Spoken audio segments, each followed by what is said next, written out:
धरती का भ्रमण करने के लिए आए हैं नारद जी। और नारद जी कह रहे हैं कि मैं कहां कहां गया, जरा ध्यान से सुनिएगा। अहम तो पृथ्वीं यातो ज्ञात्वा सर्वोत्तममिति पुष्करं च प्रयागं च काशीं गोदावरीं तथा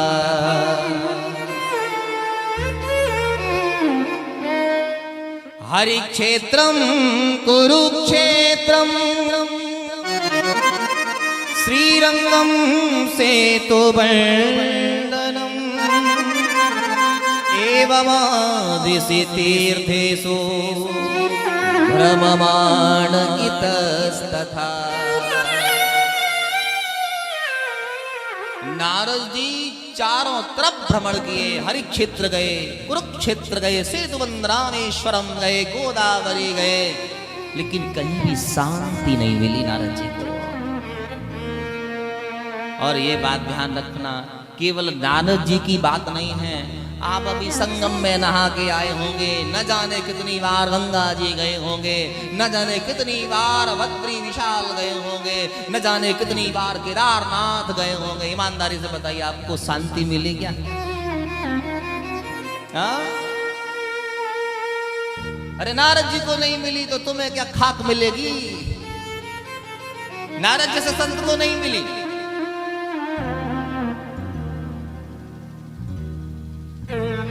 गजब की बात है, नारद जी हर जगह गए, लेकिन मन बड़ा दुविध है, बड़ा दुविधा में है नारद जी कि मैं क्या सोच के आया और ये क्या देखने को मिल रहा है।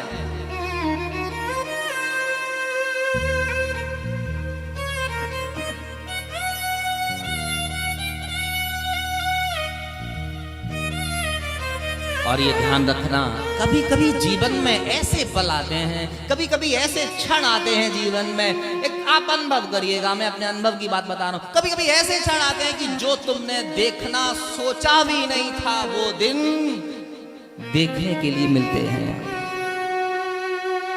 जिस समय की कभी कल्पना आपने जीवन में नहीं की होगी कि ऐसा भी हो सकता है, वो आपके आंखों के सामने घटित हुआ होगा।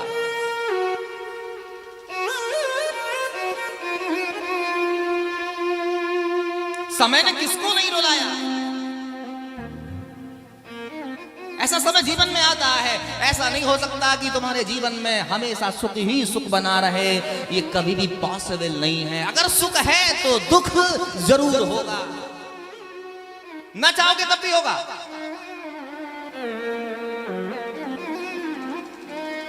बस अंतर इतना है कि हमारा दुख पर्सनलाइज होता है और संत का दुख कभी पर्सनलाइज नहीं होता। और जिस संत का दुख पर्सनलाइज होता है वो संत नहीं हो सकता। संत कभी अपने दुख से दुखी नहीं होता, वो जब दूसरे की आंख में अश्रु देखता है तब संत का हृदय रोता है। तो अपने लिए रोए वो संत नहीं हो सकता। और आज दुनिया अपने लिए तो रो रही है, कौन किसके लिए रो रहा है?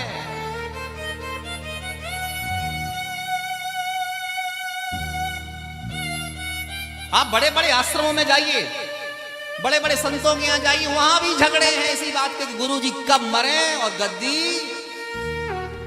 गुरु की सेवा से कोई लेना देना नहीं है। और सेवा भी हो रही है तो किसके कारण कि गुरु जी मरे और गुरु की गद्दी हमें मिल जाए।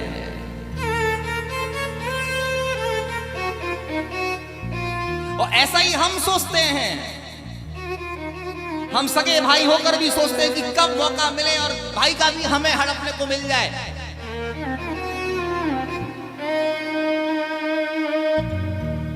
और फिर समय धीरे धीरे पलटी लेता है और वो देखने को मिलता है जो कभी भी जीवन में सोचा नहीं। और ध्यान रखना, कभी भी समाज पर कोई कष्ट आया है तो किसी न किसी संत के अंदर ये चिंता हुई कि समाज आज गड्ढे में जा रहा है। किसी व्यक्ति के अंदर नहीं, किसी संत के अंदर ये भावना जगी।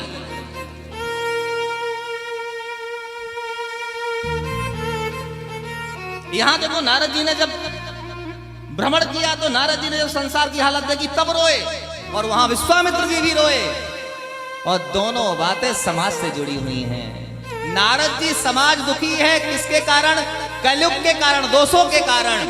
और वहां भी राम राज्य में जितना भी परिकर है, राम अयोध्या से जब जाते हैं वहां भी सारा समाज रावण से, संत रावण से त्रस्त हैं। तब संत के मन में ये विचार आया कि क्या करें जिससे लोग सुखी हो जाएं।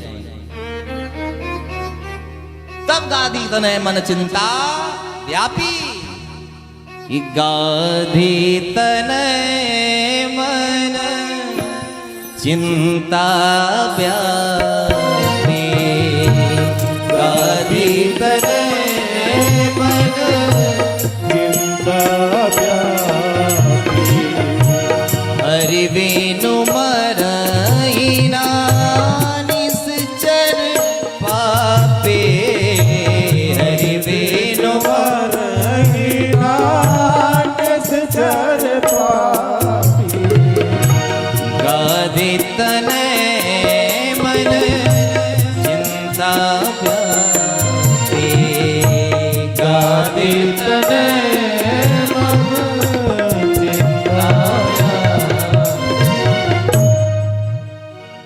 तो मैं आपसे निवेदन करूं कि जब जब समाज में कोई भी विकृति आई है तो किसी न किसी संत को इसकी परवाह हुई है और वो संत आगे आके खड़ा हो गया। जब समाज की ये दशा नारद जी ने देखी कि आज भाई भाई को खाए जा रहा है, घर में झगड़े लड़ाइयां फैली हुई हैं,